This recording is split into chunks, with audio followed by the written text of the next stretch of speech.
This is the first guitar amplifier I ever owned. When I was about to turn 9 years old, I wanted to take my rock and roll journey to the next level, I guess. So I asked my parents for an electric guitar and an accompanying amplifier for my 9th birthday. Prior to that, I had been banging out chords on an acoustic guitar for the last few years, but I don't know, I guess I just wanted more volume, or I wanted something that looked cooler, because I wasn't really into rock music at the time, actually. Because I grew up playing folk music, believe it or not, and here I am playing metal and other heavy music today. But anyway, this thing and its accompanying electric guitar showed up on my 9th birthday. I couldn't find the guitar. I looked. I tried to find it. I couldn't, because it would be heaps funny if I was to find it just for this video, plug it in after all these years.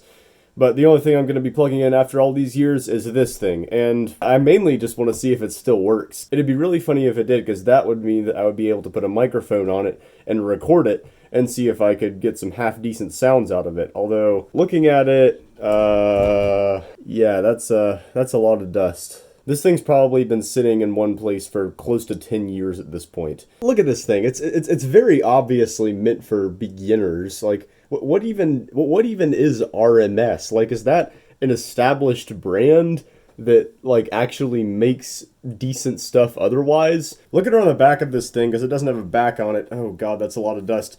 I can see there's a little 30 watt 8 ohm speaker in it. I guess that means it's 8 ohms and 30 watts. Of course it's solid state, and 30 watts is a pretty piddly number by solid state standards, but who knows? Maybe this thing could be an absolute miracle. Maybe it could completely fill up the room with tone that's on the level of a 1960s Fender Blackface. Or maybe it could deliver a crushing, distorted tone that's on the level of my 6505 upstairs. But just looking at the control set, I mean, again, it's obviously meant for beginners, but we're kind of limited here. It's got a drive control. It's been left in the on position, so I guess I was really rocking out whenever I last used this thing like 10 years ago. And it's got a headphone jack. Strangely enough, it's a 1/4 inch, not an 1/8 inch like headphone jacks usually are on practice amps. That's interesting. It would be really cool if I could run a direct output straight from this into my interface and then put an impulse response on the recorded sound. We'll see about that. But other than that, there's not much controls. There's volume and tone. There's no gain. There's no bass. It's gonna be interesting to see what the tone does. Like, is this a mids control? Oh wow, that is a loose pot. Not sure how well you can see this, but it wiggles. It wiggles a lot. I actually don't want to wiggle it too much because I might break it. But I've wasted enough time talking about this thing. I'm going to bring it upstairs, throw a microphone on it, and we're going to see how it sounds straight out the gates. And of course, we got to compare it to the best thing that I have to compare it to at the moment, which is the 6505 and the Marshall 4x12 with the various vintage 30 speakers in it.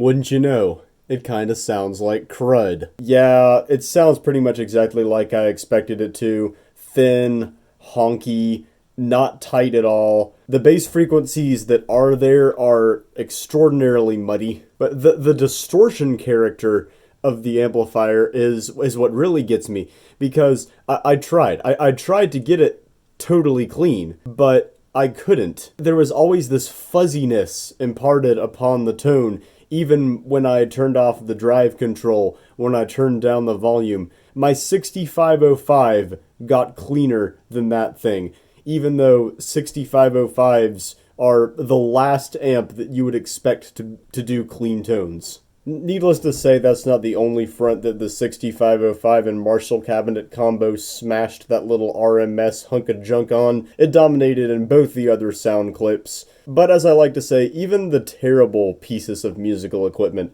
have their purpose. Maybe I can coax some kind of bizarre character out of this tiny little box of hate that I never would have thought of otherwise. So what if I were to mix in another tone from the big amp and cabinet? That way I'd still get the character of the crappy little thing imparted onto whatever I recorded, but I would also get some prettier sounding stuff as well. Maybe it would become a little bit more usable. And again, maybe I'd run into some interesting character that I never would have imagined before.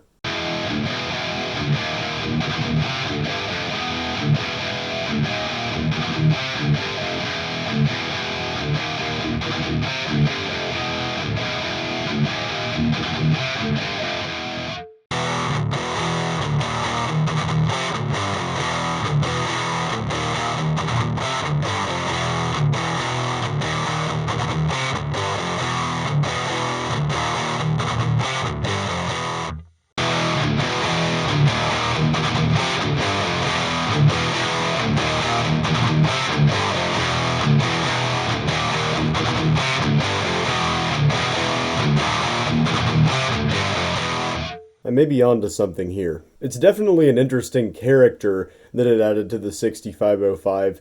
The best way I can describe it is gravelly, like, the crunch of gravel under your feet. Vague tone terminology, I know, but there's two problems. First, the tones are too different from each other. They don't really blend together into one.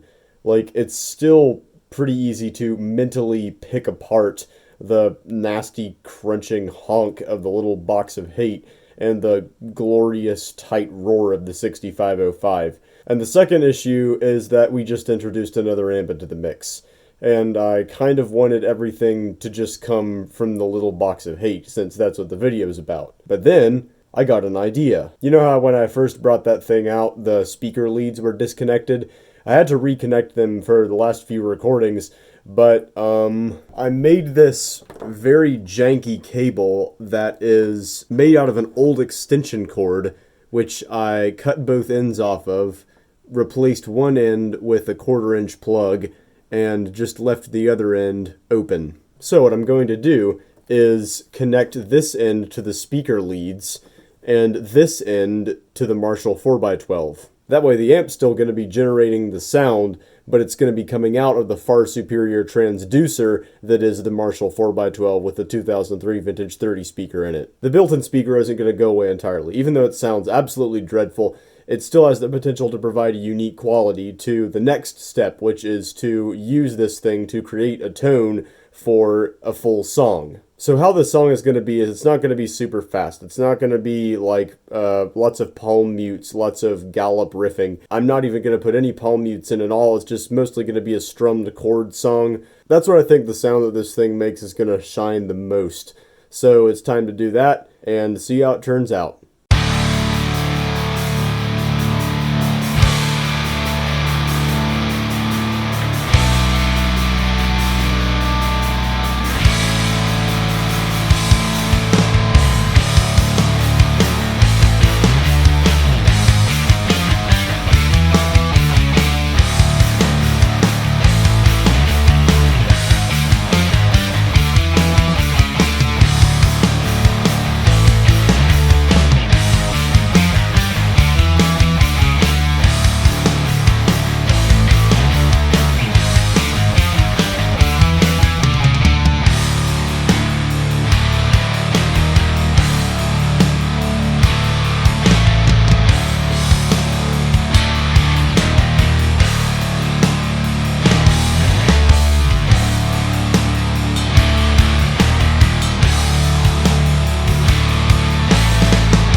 All right, that turned out really well, I think. So now let's go over to the DAW and I'll break it down, give a little bit more insight into the recording process and what I did to make the final sound.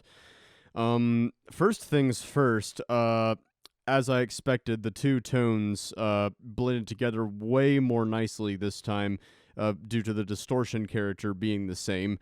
And the first pair of guitar tracks was the Marshall 4x12. Again, this is the one where I used that janky speaker cable, ran it out the back of the little honk box and into the Marshall 4x12.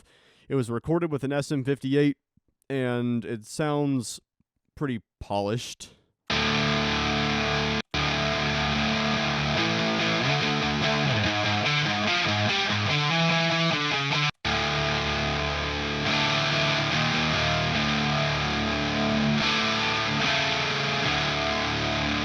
For EQ, I didn't do anything except a high boost, which is kind of unusual for what I do. If anything, usually I cut highs out, but the tone coming straight out of the speaker was a little dark.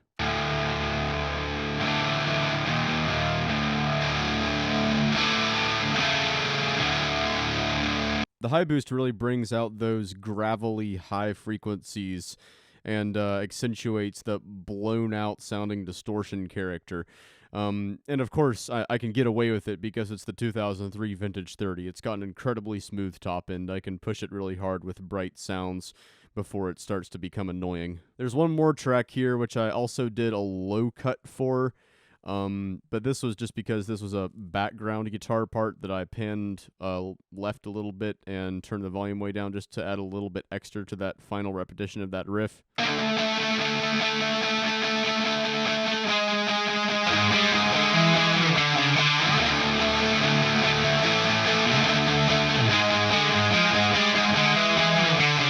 This set of tracks is just the same SM58 on the built-in speaker in the little box of hate. I did much more EQing for this pair.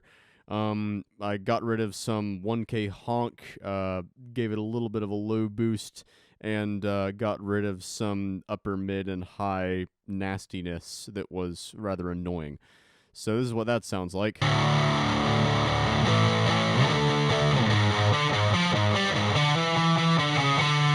And here's what it sounds like with no EQ.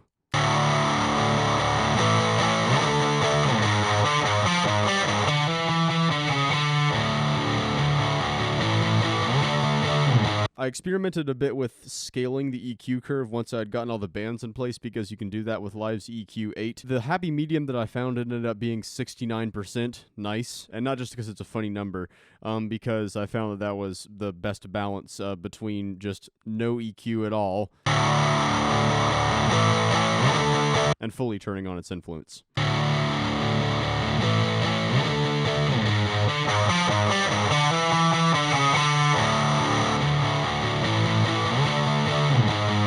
And the two blend together to make this.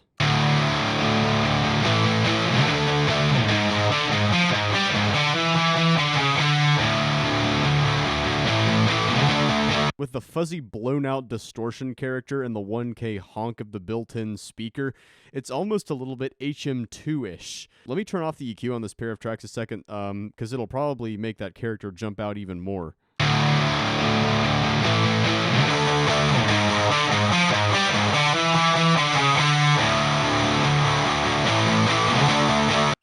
Let's listen to that in the full mix.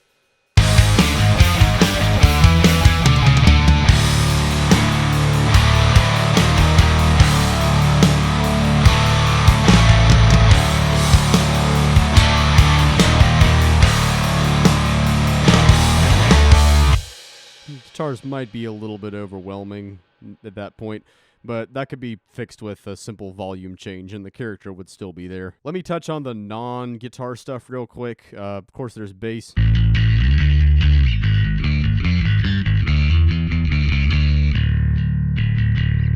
Very typical bass tone for what I do. All of my bass tones are heavily influenced by Helmet and Tool. Of course, the drums are slate drums, as they always are.